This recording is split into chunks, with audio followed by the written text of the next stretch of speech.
आदाब अर्ज़ नाजरीन, मैं आसिफ अली और आप देख रहे हैं रूबी उर्दू न्यूज़। सबसे पहले नजर डालेंगे अहम खबरों पर।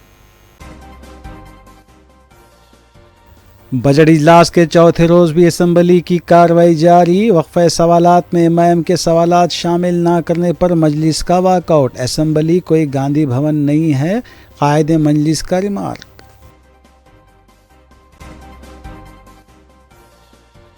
उस्मानिया यूनिवर्सिटी के नाम को तब्दील करने के मुतालबे की शदीद अल्फाज में मजम्मत। मजलिसी रुकन असम्बली अहमद बलाला ने असम्बली में दिया बयान।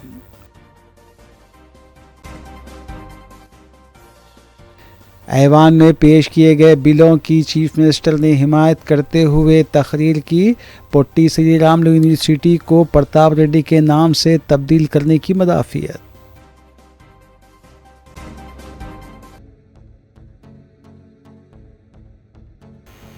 नाज़रीन, रिव्यूज़ की दीगर खबरों पर तफसीली नजर डालेंगे। तेलंगाना हुकूमत की जानिब से राजीव युवा विकासम स्कीम का आगाज़ किया गया है। कानून साज असम्बली के अहाते में एक तकरीब मुनक़्क़िद की गई, जिसमें chief minister A Revanth Reddy, deputy chief minister Mallu Bhatti Vikramarka के अलावा रियासती वज़रा, कायद मुखैना मजलिस, अकबरुद्दीन ओवैसी और दीगर भी शरीक थे।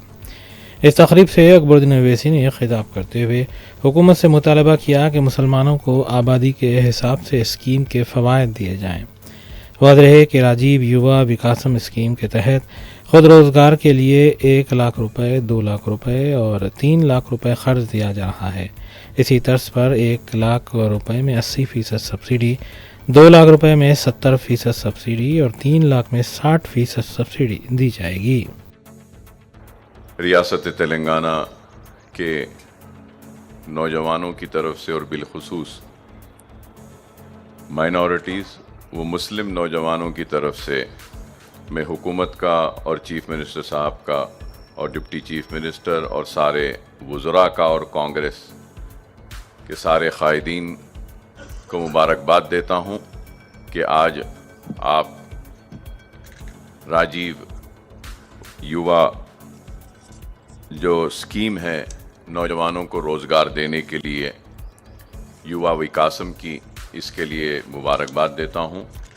और साथ ही साथ ये भी ज़रूर कहूँगा कि नौजवान डिग्री और तालीम हासिल करने के बाद भी रोज़गार के लिए परेशान हैं और बेशुमार वादे किए गए थे। तो किसी ने कहा कि साल में 2 करोड़ नौकरियां देंगे, तो किसी ने कहा कि बेरोज़गारी को दूर करेंगे, महंगाई को कम करेंगे, लेकिन बोलने वालों ने अपने किसी वादे को पूरा नहीं किया।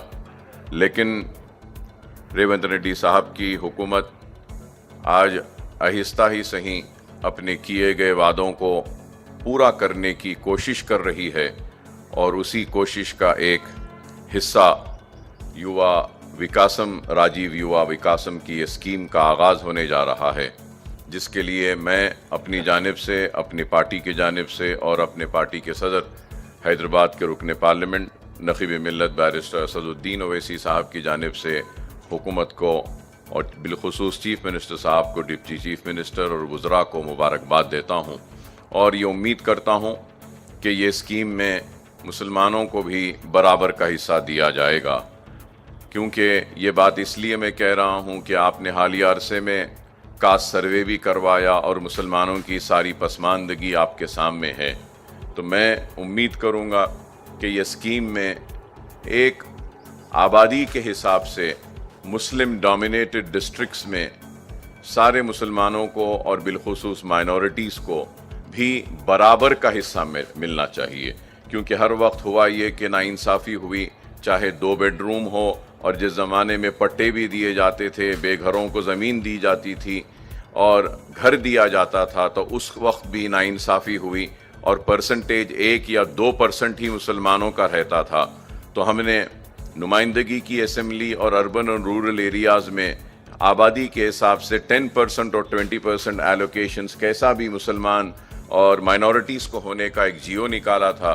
तो मैं उम्मीद करूँगा कि आपकी ये स्कीम कामयाब होगी और कई नौजवानों को अपने पैरों पे खड़े होने का मौका मिलेगा उनकी ज़िंदगी में खुशहाली आएगी, तरक्की आएगी और मुस्लिम नौजवान जो बेरोज़गार हैं उनको भी इस स्कीम के ज़रिए बराबर हिस्सा मिलेगा उनकी आबादी के हिसाब से और उनकी ज़िंदगियों में भी खुशहाली आएगी। तो मैं फिर से मुबारकबाद देता हूँ और रमज़ान के इस बाबरकत महीने में अल्लाह से दुआ करता हूँ कि अल्लाह सुब्हानहू व तआला इस स्कीम को कामयाब करे, कामरानी दे और इस स्कीम के ज़रिए बेरोज़गार और अपने पैरों पे खड़े होने वालों, ख्वाहिश रखने वालों को कामयाबी व कामरानी मिली। बहुत बहुत शुक्रिया।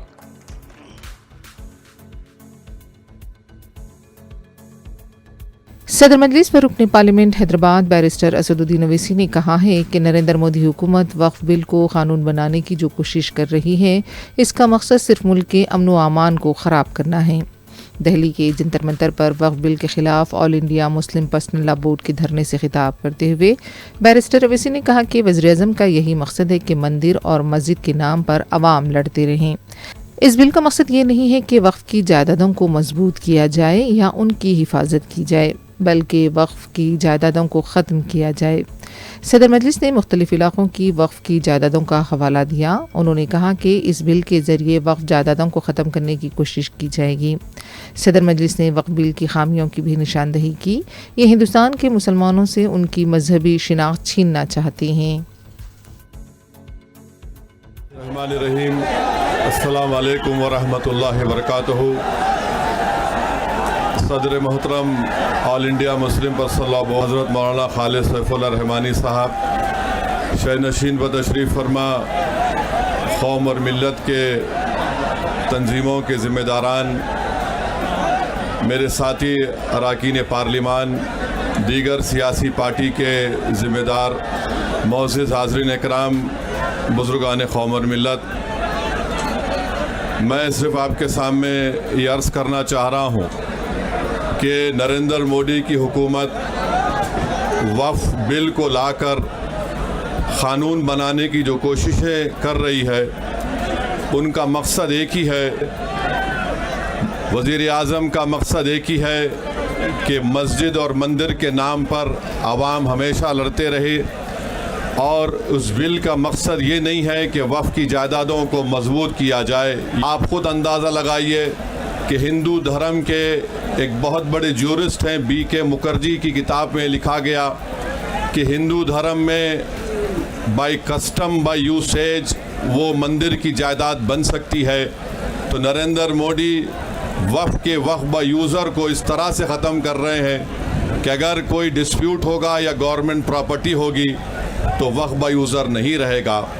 दिल्ली में 123 वक्फ की जायदादें हैं जिस पर मरकज़ी हुकूमत का कि ये गवर्नमेंट की प्रॉपर्टी है। कलेक्टर को इख्तियार देने का मतलब यही है कि कलेक्टर हुकूमत के हक़ में फ़ैसला देगा। जिस मस्जिद के इमाम हमारे भाई मरकज़ी हुकूमत कहती है कि वो गवर्नमेंट की प्रॉपर्टी है, अगर कल खुदा ना खास्ता ये क़ानून बनेगा तो कोई भी जाकर मरकज़ी हुकूमत की तरफ से, दिल्ली सरकार की तरफ से वहाँ पर एक नोटिस लगा देगा कि ये वक्फ की प्रॉपर्टी। हिबा को निकाल रहे हैं, ट्रांसफ़र ऑफ प्रॉपर्टी में हिबा है मगर कोई गिफ्ट नहीं कर सकता वक्फ की जायदाद को। नरेंद्र मोदी आजकल भारत के हमारे फजीलतुल शेख बने हुए हैं और ये बता रहे हैं कि अगर कोई मुसलमान होता है तो उसको 5 साल तक वो वक्फ को नहीं दे सकता है। ये कहाँ से इनको मालूम हुआ, कौन से फ़िक़्ह ये की किताब में लिखा गया? तो इनका मकसद एक ही है कि भारत के मुसलमानों से उनकी सियासी और मजहबी शनाख्त को छीन लिया जाए। मैं आपको छीनना, इवैक्यू प्रॉपर्टीज़ को छीन लेना, ये मकसद नरेंद्र मोदी की हुकूमत का है। और हम कॉशन कर रहे हैं चंद्रबाबू नायडू को, हमारे पासवान साहब को और नीतीश कुमार तक कायम रहेगी अगर आप इस वक्त नाजुक वक्त में इस बिल की तायीद करेंगे तो आपको मुसलमान कभी नहीं माफ़ करेगा, क्योंकि आपकी तायीद की वजह से ये बिल कानून बनेगा। इसलिए हम उनसे भी कह रहे हैं कि आप इस गैर अनकॉन्स्टिट्यूशनल बिल की तायीद मत करिए। इससे पहले वक्फ तरमीमी बिल 2024 के खिलाफ पीर को दिल्ली के जंतर मंतर पर all India Muslim personal law board की तरफ से धरना दिया गया। इस धरने में मुस्लिम पर्सनल लॉ बोर्ड के सदर नशीन खालिद सैफुल्लाह रहमानी के अलावा जनरल सेक्रेटरी फजलुर रहीम के अलावा मुख्तलिफ सियासी जमातों के नुमाइंदे, बोर्ड के दीगर अरकान बशमूल सदर मजलिस व रुकन पार्लियामेंट हैदराबाद बैरिस्टर असदुद्दीन अवैसी ने भी शिरकत की। शुरा ने वक्फ तरमीमी बिल की मजम्मत की। मुजाहिरीन अपने हाथों में प्ले कार्ड्स भी थामे हुए थे जिस पर वक्फ तरमीमी बिल के खिलाफ नारे दर्ज थे। वक्फ बिल से दस्तबरदारी का मुतालबा भी किया गया। सदर मजलिस बैरिस्टर अवैसी की जलसे गाह पहुँचने पर फलक शिगाफ नारों से उनका इस्तकबाल किया गया।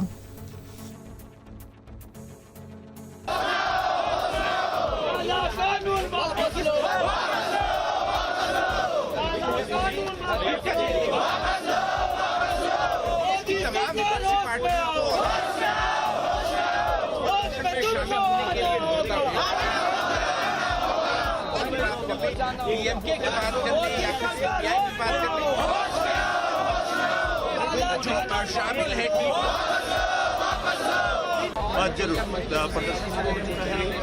उनसे गुजारिश है कि बराए करम आप जो अफवाहें फैला कर मुल्क को गुमराह कर रहे हैं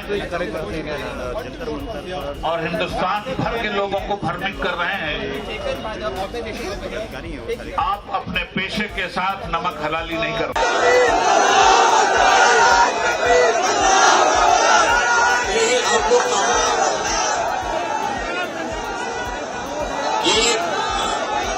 बैरिस्टर असदुद्दीन साहब तशरीफ ला चुके हैं।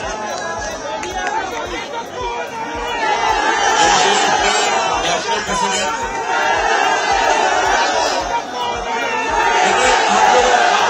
तो सबको सुनेंगे। एक मिनट आप लोग बैठ जाइए, तशरीफ रखिए। देखिए सबकी आवाजें, सबकी बातें आपके सामने आएंगी।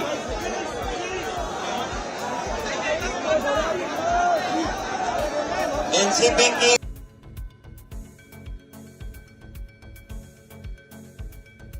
जंतर मंतर के पास मीडिया से बात करते हुए बैरिस्टर अवैसी ने दिल्ली की 123 वक्फ जायदादों पर हुकूमत के दावे का इंकशाफ किया है।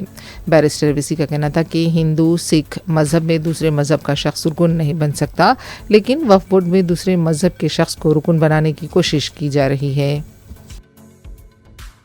आप बताइए कि कल कोई भी जाकर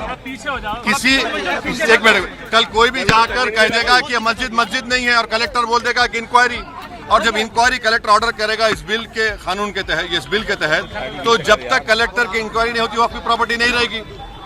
यही होगा ना। अगर आपकी मस्जिद है, कोई आगे बोलेगा मस्जिद नहीं है, कलेक्टर को कंप्लेन दे दिया, कलेक्टर इंक्वायरी ऑर्डर करेगा, इंक्वायरी तक जब इंक्वायरी ऑर्डर करेगा तो वो मस्जिद ही नहीं रहेगी, वक्फ नहीं रहेगा। दिल्ली में 123 प्रॉपर्टीज हैं जिसको दिल्ली वक्फ बोर्ड कहता है हमारी है और गवर्नमेंट बोलती है हमारी है। पार्लियामेंट सामने की मस्जिद आप देखते हैं ना, वो सरकार कहती है हमारी प्रॉपर्टी है।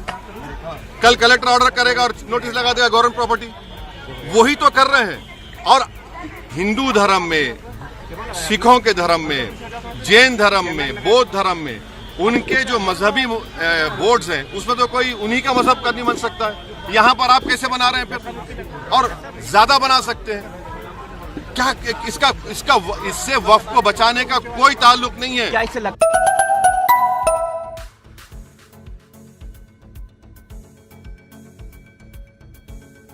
वज़ीर आला रेवंत रेड्डी ने तेलंगाना असेंबली के बजट इजलास के चौथे रोज पोट्टी श्री रामुलु यूनिवर्सिटी का नाम तब्दील करते हुए उस यूनिवर्सिटी का नाम प्रताप रेड्डी के नाम से मौसूम करने के बिल को हक बजानिब करार दिया।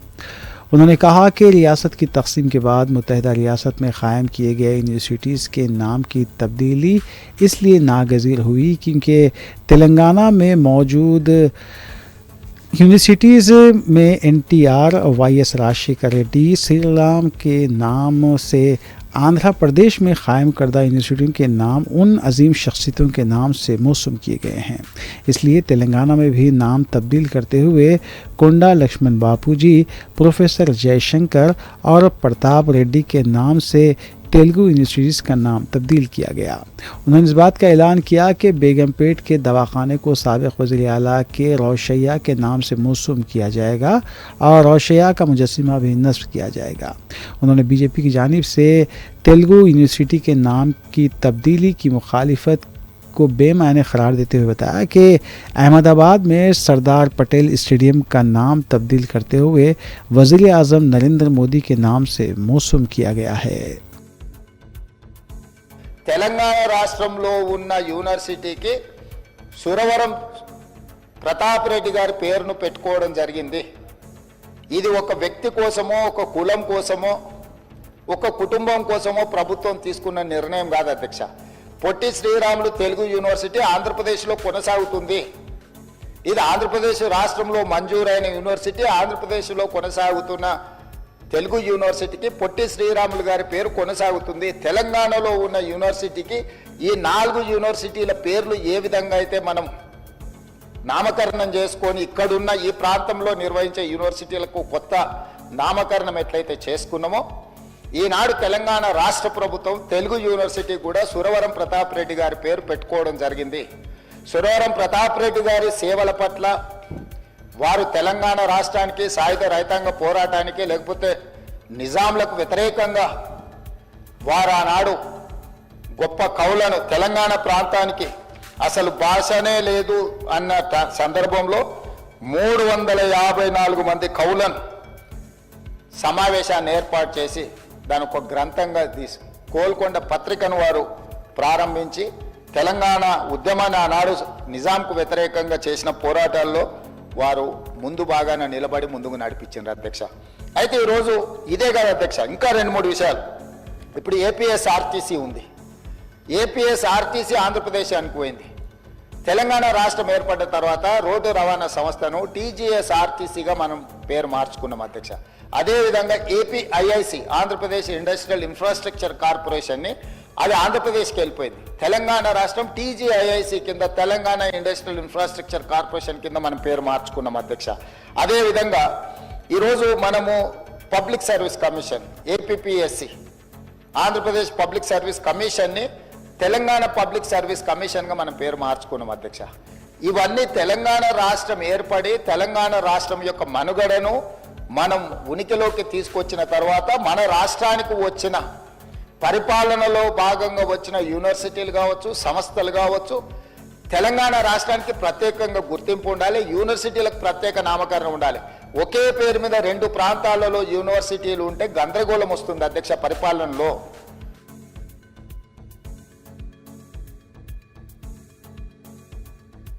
तेलंगाना असेंबली के बजट इजलास के चौथे रोज़ एमआईएम ने वक्फे सवालात में एमआईएम के सवालात शामिल ना करने और कई अहम नुकात सवालात से खारिज करने के ख़िलाफ़ ऐवान से वॉकआउट किया।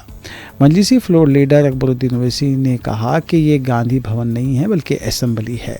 उन्होंने कांग्रेस हुकूमत पर इल्ज़ाम आयद किया कि वो गैर जमहूरी अंदाज में वक्फे सवालात में हमारे सवाल शामिल नहीं कर रहे हैं और बाज़ पूछे गए सवालात में अहम नुकात वो सवाल को खारिज कर दिया जा रहा है, जिसके ख़िलाफ़ मजलिस बतौर एहतजाज ऐवान से वॉकआउट करती है।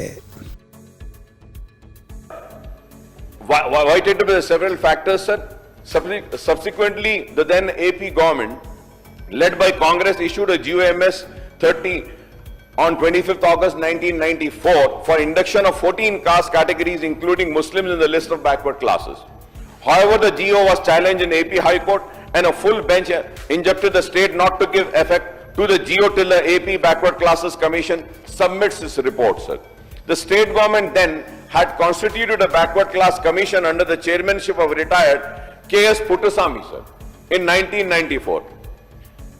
And the government referred the demand of inclusion of other caste and Muslims in the list of BC to this commission, sir. The Puttasamy Commission collected the data and held its sittings in district and also conducted socio-economic survey of Muslims and other caste. But the reason best known to the retired judge, no report was submitted to the government till 2003, sir. Sir, I remember, sir, when I also got elected, so many times I had also made a demand on behalf of my party, MIM, okay, please, table the report of Puttasamy. We always used to make a demand of increasing the tenure of Puttaswamy Commission, sir. So the then TDP government did not insist on Puttaswamy Commission to submit its report, even while giving its 6 months extension many times. It used to give the extension, sir. So once again, I want to repeat and say that the Congress government always wanted to give the real justice to the BCs, sir. So the demand for inclusion of 109 castes beside the Muslims in the BC list and the demand of 36 existing castes for change from one group to another remained in limbo for 9 long years, sir. Sir, at the time of 2004 Assembly election, the Congress had promised 5% reservation to backward sections of Muslims, sir. The Congress government of YSR implements the reservation for backward Muslims. After the Congress assumed power in 2004, MIM also was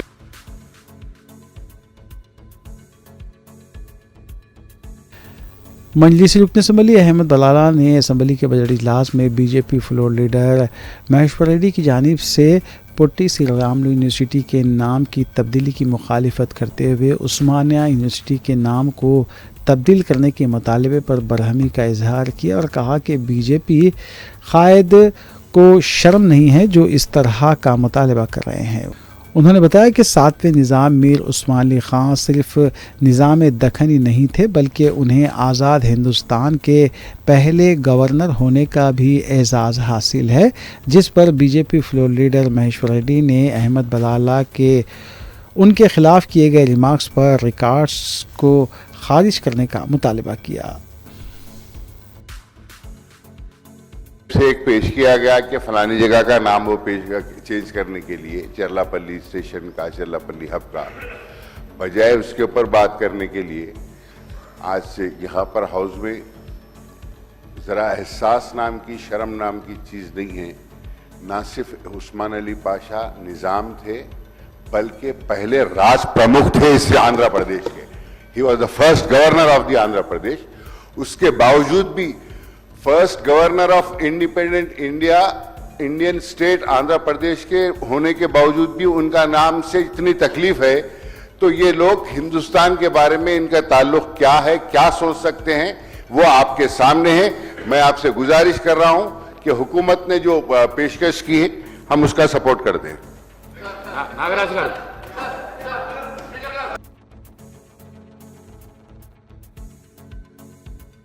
मजलिस के floor leader Akbaruddin Owaisi ने पीर को ऐवान assembly में तहफ़्फ़ुज़ात के मुबाहिस में हिस्सा लेते हुए अक़लियतों के तहफ़्फ़ुज़ात की पुरज़ोर वकालत की।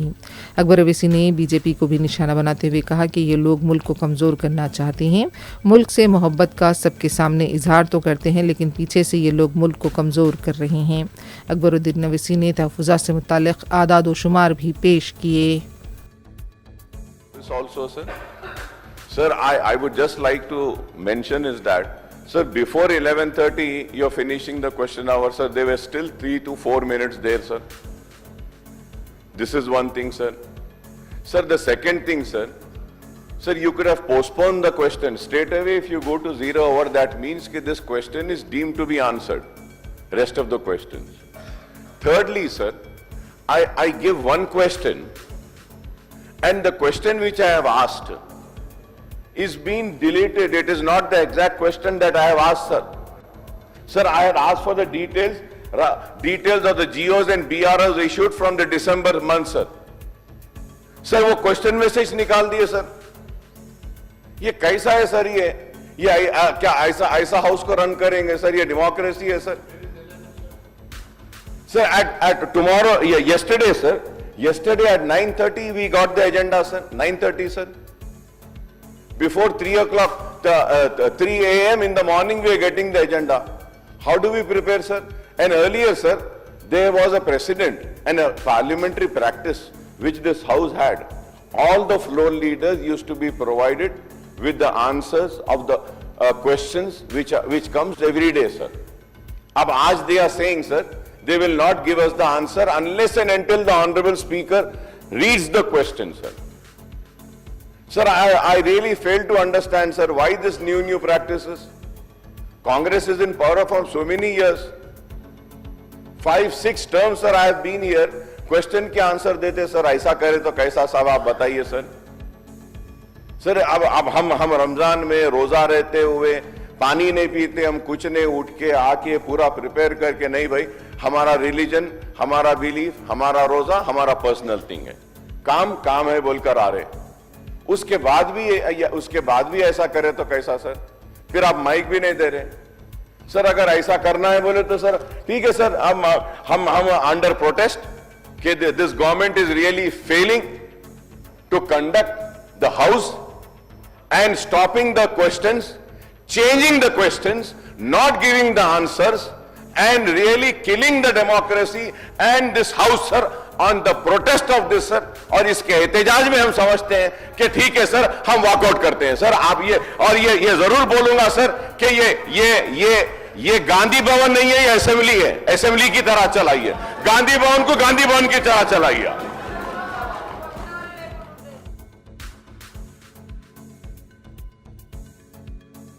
तेलंगाना असम्बली के बजट इजलास में वक्फे सवालात के दौरान BRS रुकन असम्बली जी कमलाकर की जानिब से पूछे गए सवाल का जवाब देते हुए रियासती वज़ीर सीताक्का ने कहा कि कांग्रेस हुकूमत ने भी साबिक़ हुकूमत की शुरू करदा ओवरसीज़ स्कॉलरशिप को बरकरार रखते हुए कांग्रेस इक़्तिदार पर आने के बाद 500 माइनॉरिटी तलबा और 3000 BC, 2000 SC और ST तलबा को मुंतखब करते हुए उन्हें बैरूनी ममालिक में आला तालीम फ़राहम करने के मौका फ़राहम किया जा रहा है। क़ाबिल अज़ीम जी कमलाकर ने हुकूमत पर इल्ज़ाम आयद किया था कि कांग्रेस इक़्तिदार पर आने के बाद ओवरसीज़ स्कॉलरशिप ठप होकर रह गई है। విద్యార్థుల సంఖ్య ఎంత అంటే 1911 అన్నారు. ఈ 1911 సంఖ్య ఏంటి అధ్యక్ష? అర్థం కాదు. ఒక బీసీలనే గౌరవ ముఖ్యమంత్రి కేసీఆర్ హయాంలో ఒక బీసీలే 2230 మంది విదేశీ విద్య అభ్యసిస్తున్నారు. ఎస్సీలు ఎంతమంది ఉండాలి, ఎస్టీలు ఎంతమంది ఉండాలి, మైనార్టీలు ఎంతమంది ఉండాలి, మనం మొత్తం కలిసి 1913 పాయింట్ ఏందో అర్థం కాలేదు నాకు ఇంతవరకు. దయచేసి గౌరవ మంత్రి గారు మళ్ళీ మీరు క్లారిఫికేషన్లో ఇది ఒక రెక్టిఫై చేయరు. మరి 19 క్వశ్చన్ క్లియర్, విదేశీ విద్యా పథకం కింద ఎంపికై విదేశాల్లో చదువు విద్యార్థి సంఖ్య ఎంత 1913 అని ఇచ్చిర్రు. దీనికి కొంచెం క్లారిటీ తెలుసుకోవచ్చు. BRS रुकन असम्बली प्रशांत रेड्डी ने असम्बली के बजट इजलास में वक्फा सिफर के दौरान हुकूमत से मुतालबा किया कि वो हल्दी के किसानों से हल्दी की ख़रीदी वाजिबी कीमत अदा करते हुए ख़रीदें। उन्होंने कांग्रेस हुकूमत पर तनकीद करते हुए बताया कि कांग्रेस अपने आप को किसानों की हमदर्द कहती है, लेकिन हालात उसके बरक्स हैं। निज़ामाबाद में हल्दी से वाबस्ता किसान माली मुश्किलात से दो चार हैं। उनकी माली मदद ना तो मरकज़ी हुकूमत और ना ही रियासती हुकूमत कर रही है। ఇది సాల్వ్ కావాల్సినటువంటి విషయం అధ్యక్ష. అట్లనే అధ్యక్ష ఇంకో పక్క విచిత్రం ఏంటంటే అధ్యక్ష, పసుపు పొడి ఈ మధ్యలో కొత్తగా ఏర్పాటైంది అధ్యక్ష. పసుపు పొడి ఏర్పాటు కాగానే పాపం మా రైతులంతా పసుపు రైతులు అనుకున్నారు. మద్దతు तेलंगाना के वज़ीर-ए-आला रेवंत रेड्डी ने पीर को असेंबली में बताया कि चरलापल्ली टर्मिनल को पुट्टी श्रीरामुलु टर्मिनल से मौसूम किया जाए। इस सिलसिले में मरकज़ी वज़रा किशन रेड्डी और बी संजय को मकतूब लिखा गया है। वज़ीर-ए-आला ने यह भी बताया कि बेगमपेट नेचर क्योर हॉस्पिटल को साबिक़ आंध्र प्रदेश के वज़ीर-ए-आला रोशैया से मौसूम किया जाएगा और रोशैया का मुजस्सिमा भी नस्ब किया जाएगा।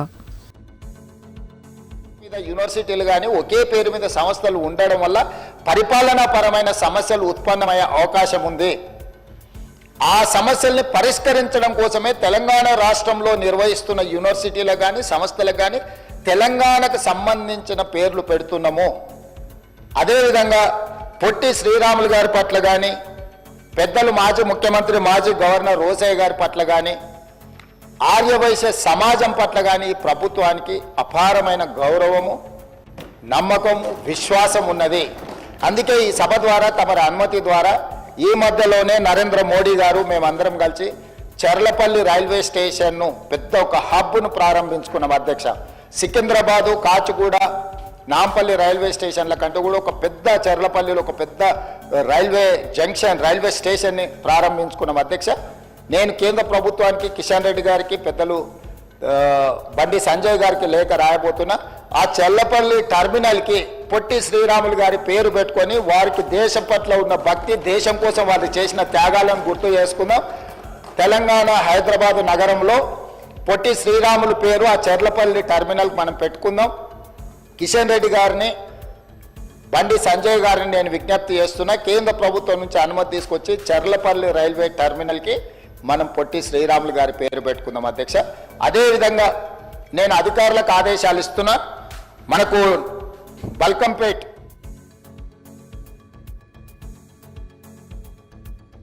तेलंगाना असेंबली में पीर को मुख्तलिफ बिल्स को पेश किया गया।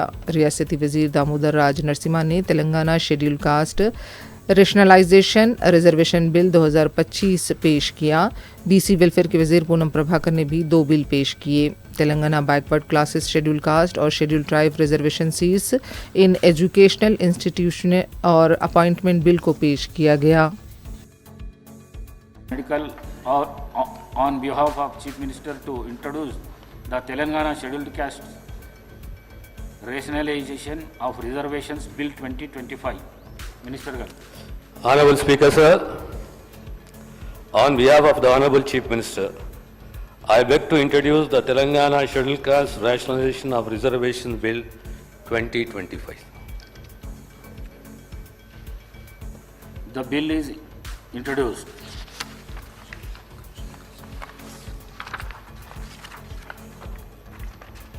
Medical or on behalf of Chief Minister to introduce the Telangana Scheduled Caste Rationalization of Reservations Bill 2025. Minister Garu. Honorable Speaker, sir, on behalf of the Honorable Chief Minister, I beg to introduce the Telangana Scheduled Caste Rationalization of Reservations Bill 2025. Minister Garu. అధ్యక్ష, 2025 తెలంగాణ వెనుకబడిన తరగతుల, schedule కులాల మరియు schedule తెగల విద్యా సంస్థల్లో సీట్లు మరియు రాష్ట్ర సర్వీసులలో నియామకాలు లేదా పదవులు రిజర్వేషన్ బిల్లును ప్రవేశపెట్టుటకు అనుమతి కోసం ప్రతిపాదిస్తుంది. Speaker, sir, statement of the objects and reasons, sir. Suravaram Pratap Reddy is popularly known as Telangana Vaithalikudu. He was a freedom fighter in the Telangana region in the Nizam's regime in the princely state of Hyderabad.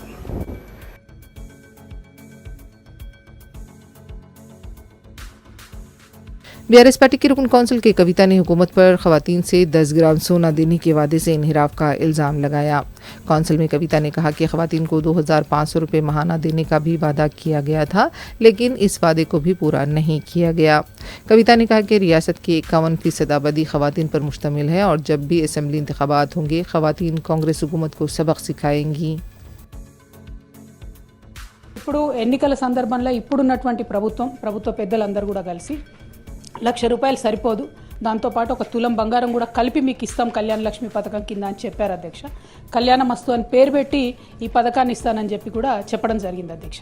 కానీ 15 నెలలు గడుస్తున్నా కూడా మరి కనీసం కళ్యాణ లక్ష్మి ఎంతమందికి ఇస్తున్నారు, పాత పద్ధతిలోనే ఇస్తున్నారా, ఇస్తుంటే క్రైటీరియా మార్చారా లేదా, ఇంకొకటి ఈ తులం బంగారం మరి 15 నెలల్లో అయినటువంటి పెళ్లిళ్లకు మీరు తర్వాతైనా రీఎంబర్స్ చేస్తారా, ఏం చేస్తారు అనేటటువంటి అంశాన్ని మేము అడగడం జరిగింది అధ్యక్ష. జవాబు చూస్తే చాలా డిసప్పాయింటింగ్ ఉంది అధ్యక్ష.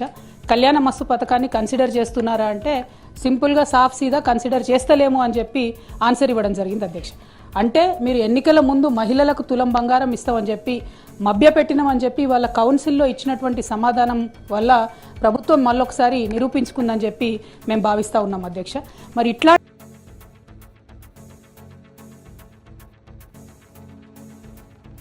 बीआरएस के अरकान कौंसिल ने पीर को कौंसिल के अहाते में मिर्ची गले में डालकर एहतजाज किया। रुकन कौंसिल की कविता की क़यादत में ये एहतजाज हुआ। एहतजाजी बीआरएस के अरकान मिर्ची की कीमत फ़ी कुंटल 25,000 रुपये मुकर्रर करने का मुतालबा कर रहे थे। उनका कहना था कि नेफेड और मार्कफेड के ज़रिए मिर्ची की फसल ख़रीदी जाए। बीआरएस के अरकान कौंसिल ने बताया कि अक़ल तरीन और मौसर रकम न मिलने से मिर्ची की पैदावार में भी कमी हुई है। రాజ్యం లేదు రాజ్యం లేదు రాజ్యం లేదు రాజ్యం లేదు మిర్చి రైతులను వెంటనే ఆదుకోవాలి మిర్చి రైతులను వెంటనే ఆదుకోవాలి రైతు లేనిదే రాజ్యం లేదు రైతు లేనిదే మిర్చి రైతులు వెంటనే ఆదుకోవాలి. మిర్చి రైతులు వెంటనే ఆదుకోవాలి. మిర్చి రైతులు వెంటనే ఆదుకోవాలి. మిర్చి రైతులు వెంటనే ఆదుకోవాలి. రైతు లేనిదే రాజ్యం లేదు. రైతు లేనిదే రాజ్యం లేదు.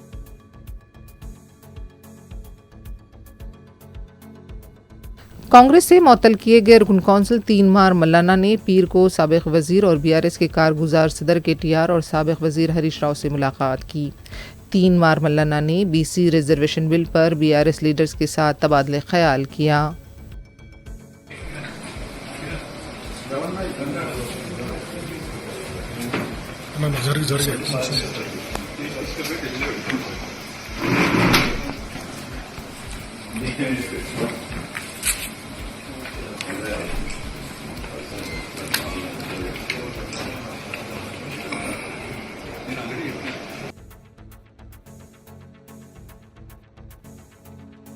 बीजेपी के MP DK अरुणा की जुबली हिल्स में वाक़ ख़यामगाह में इतवार की सुबह सिक्योरिटी कोताही का इंकशाफ हुआ है। तफसीलात के मुताबिक एक शख्स रुकन पार्लियामेंट की ख़यामगाह में इतवार की सुबह दाखिल हुआ था और वो 2 घंटों तक उनकी ख़यामगाह में मौजूद रहा। उस वक्त DK अरुणा अपनी ख़यामगाह में नहीं थी। इस वाक़े की इत्तला मिलने पर रुकन पार्लियामेंट ने जुबली हिल्स पुलिस स्टेशन में शिकायत दर्ज कराई है। इत्तला मिलते ही पुलिस भी रुकन पार्लियामेंट की ख़यामगाह पहुँच गई।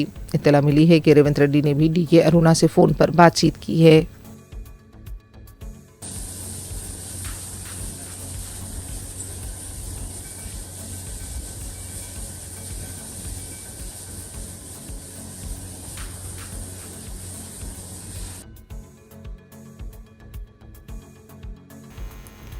नाज़रीन, कुल हिंद मजलिस मुस्लिमीन के अराकीन असम्बली और अराकीन बल्दिया से जुड़ी खबरों पर तफसीली नज़र डालेंगे।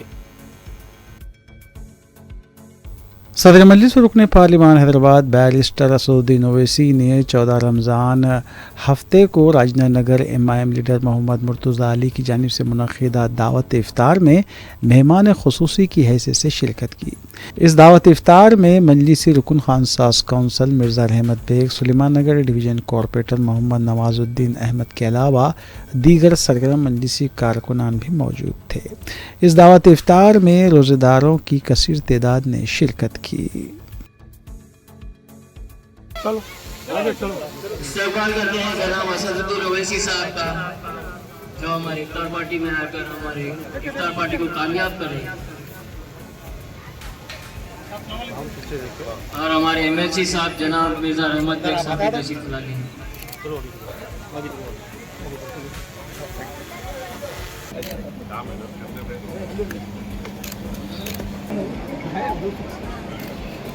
ऐसा पलटिए भाई, ऐसा पलटिए भाई। आपके आधा लेना क्या बोलोगे? पीछे हटो ना।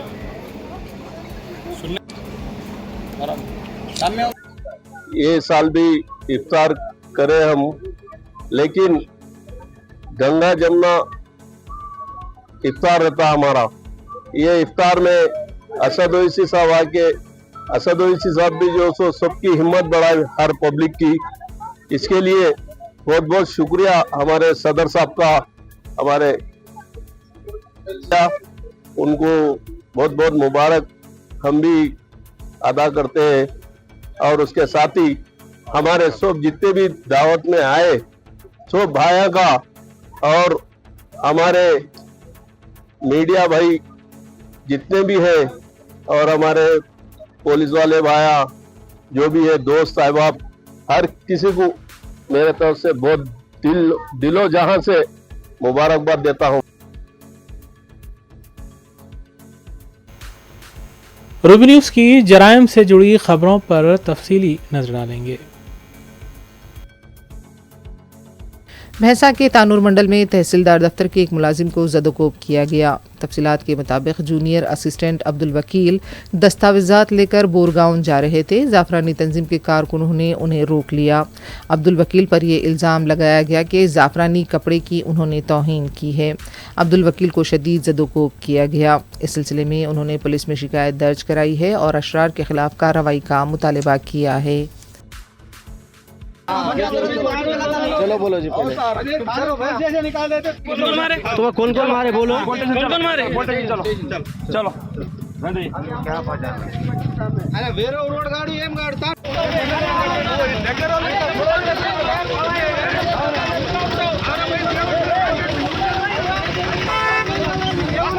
చూడు అరే మండల మొత్తం అరే మండల కాదు ఇప్పుడు అరే ఇమే देखा ना क्या हुआ इन्हें देखा ना मारे कौन ये भी मारा करते हां इन्हें भी मारा टोटल देखो ना मालूम होता पूरा।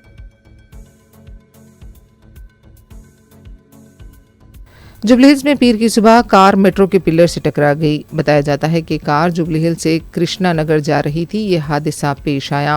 इस हादसे में कार ड्राइवर शदीद जख्मी हो गया है और उसे इलाज के लिए हॉस्पिटल मुंतकिल कर दिया गया। समझा जा रहा है कि कार ड्राइवर नशे की हालत में था।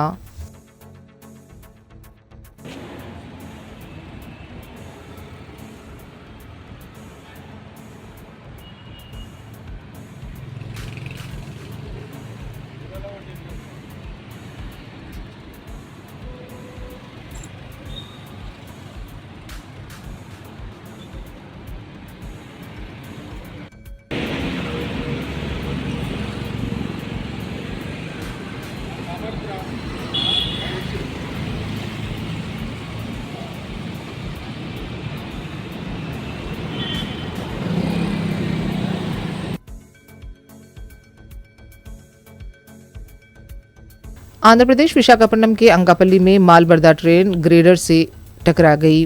ताहम इस हादसे में किसी भी तरह का कोई नुकसान नहीं हुआ। ये हादसा अंकापल्ली और विशाखापट्टनम के दरमियान पेश आया और इस हादसे की वजह से कुछ देर के लिए ट्रैफिक में खलल देखा गया।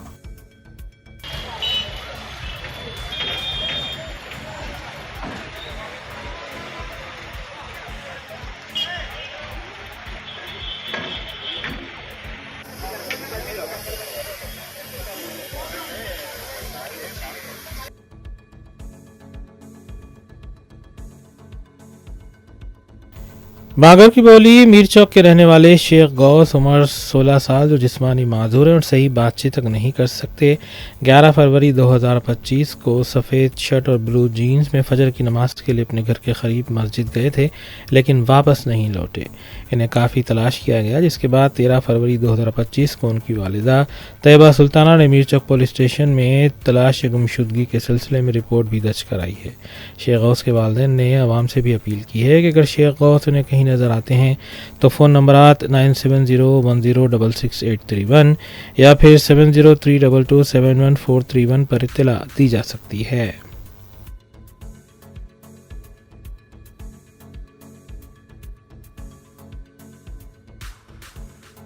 Deccan NRIs social educational charitable trust की जानिब से दावत इफ्तार का अहतमाम सईदाबाद में वाक़े engineer Syed Abdul Khadir Khalid chairman trust की ख़यामगाह पर किया गया। ट्रस्ट चेयरमैन सैयद अब्दुल खदीर खालिद के अलावा ख्वाजा मोइज़ आलम और महबूब अली ख़ान मुअज़्ज़िज़ अराकीन ट्रस्ट इस दावत इफ्तार के दाई थे। इस मौके की मुनासिबत से ट्रस्ट की जानिब से दिए जाने वाले राशन पैक्स के तीसरे मरहले का अख्तिताम भी अमल में आया। इस दावत इफ्तार और राशन पैक तकसीम तकरीब की निगरानी chairman DNRI trust engineer Syed Abdul Khadir Khalid ने की जबकि ट्रस्ट अराकीन और मुआविनीन की कसीर तादाद इस मौके पर मौजूद थी।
OICC रियाद सेंट्रल कमेटी की जानिब से सऊदी अरब के शहर रियाद में दावत इफ्तार का अहतमाम किया गया। इस मौके की मुनासिबत से कल्चरल कॉन्फ्रेंस का इफ्तिताह KPCC general secretary PA Salim ने किया, जबकि सेंट्रल कमेटी प्रेसिडेंट सलीम किलकारा ने सदारत की। शफ़ी हुद्योई ओमाचरी ने रमज़ान के मौके पर इसकी मुनासिबत से एक लेक्चर भी पेश किया। इस मौके पर एंटी ड्रग्स मुहिम का भी आगाज़ किया गया, जिसका इफ्तिताह भगवान Sahib Meena, second secretary Indian embassy Riyadh ने किया। इस सिलसिले में एक सिग्नेचर कैंपेन भी चलाया गया। दावत इफ्तार में शिरकत करने वालों में डॉक्टर मोहम्मद अशरफ, कुंजी कुम्बाला, अब्दुल्ला बलाचिरा, नवाज वली मेदकुन्नू के अलावा दीगर कम्युनिटी लीडर्स मौजूद थे। Alhamdulillah, the Kerala community is celebrating Ramadan Iftar today, and I am very happy to see that like whole Riyadh is there in this forum. So congratulations to the organizer who has organized, very well organized the function, and bringing all the people in one platform is not so easy. I am seeing that the volunteers also doing very great job, and I am thank you Mr. Samnath for inviting me here, and this OICC organization has done mashallah very good job, and we wish you all the best and happy Eid in advance to you, and thank you very much. Jazakallah khair.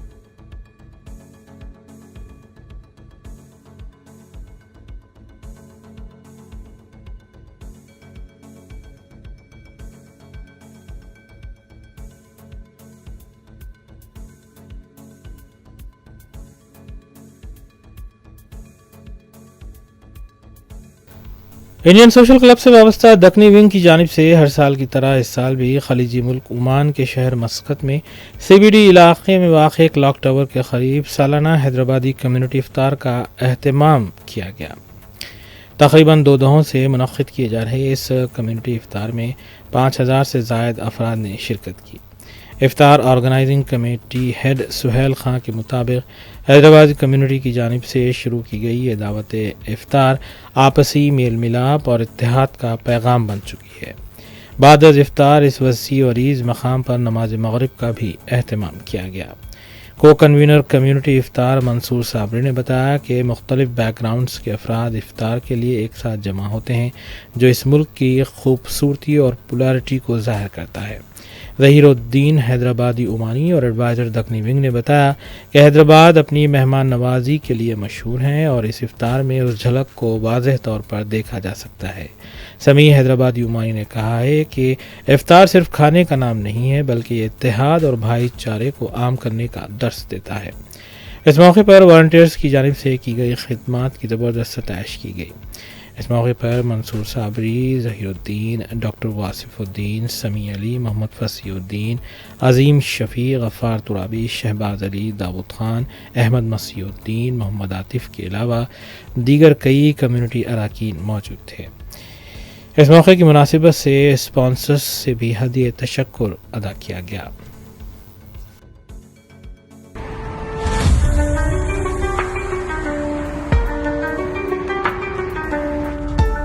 Assalamu alaikum. I welcome you all to the Deccan Wing organized annual community iftar. Now in its third decade, this cherished tradition unites the Hyderabadi community and people of diverse backgrounds in the spirit of Ramadan here in Oman. More than just a meal, the event fosters unity, friendship and cultural exchange, reflecting the values of generosity. Key highlight today is the congregational prayers, reinforcing peace, harmony and spiritual reflection. This event is proudly organized by the Hyderabadi community here in Oman.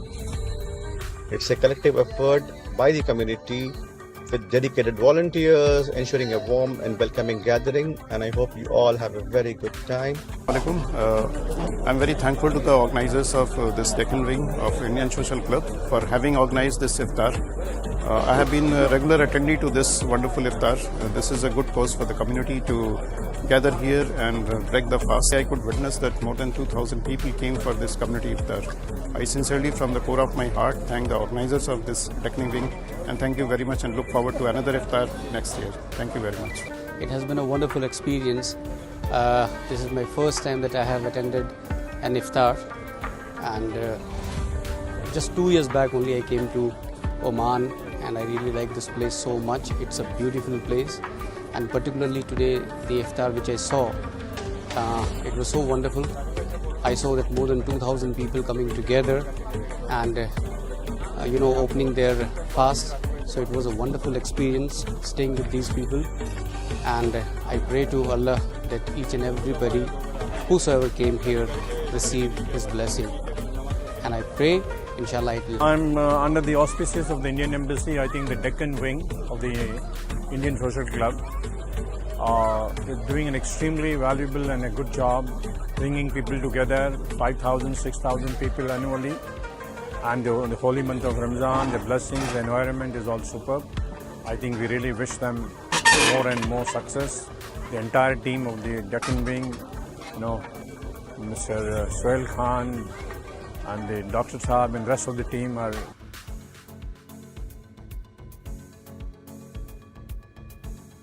Saudi Arab के शहर Riyadh में वाक़ success international school की जानिब से सालाना दावत इफ्तार का अहतमाम स्कूल के अहाते में किया गया। इस दावत इफ्तार की निगरानी doctor Ehsan Masood CEO success international schools ने की। दावत इफ्तार में स्कूल की ब्रांचेस में बरसरकार टीचिंग और नॉन टीचिंग स्टाफ को मदऊ किया गया था। बेहतर मुजाहरा करने वाले स्टाफ अरकान को इस मौके पर तहनीत भी पेश की गई। रमज़ान मुबारक की मुनासिबत से फ़ज़ाइल रमज़ान पर मुबन्नी लेक्चर का भी अहतमाम किया गया।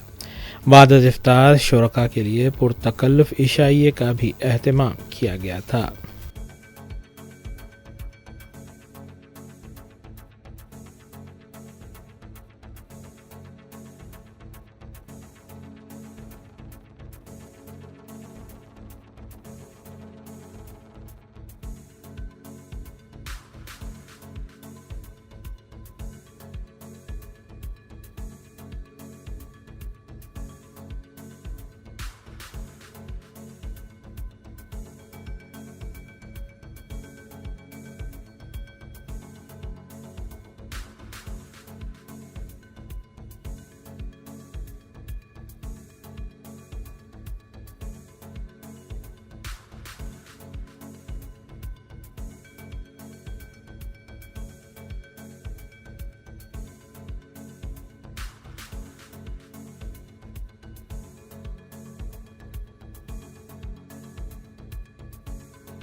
आखिर में देखते हैं सुर्खियां एक बार फिर। बजट इजलास के चौथे रोज भी असम्बली की कार्रवाई जारी। वक्फे सवालात में MIM के सवालात शामिल ना करने पर मजलिस का वॉकआउट। असम्बली कोई गांधी भवन नहीं है, कायद मजलिस का रिमार्क।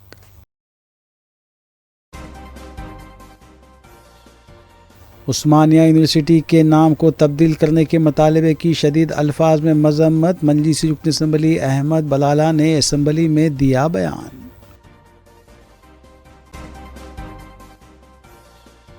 ऐवान में पेश किए गए बिलों की चीफ मिनिस्टर ने हिमायत करते हुए तकरीर की। पोट्टी श्री रामुलु यूनिवर्सिटी को प्रताप रेड्डी के नाम से तब्दील करने की मदाफियत।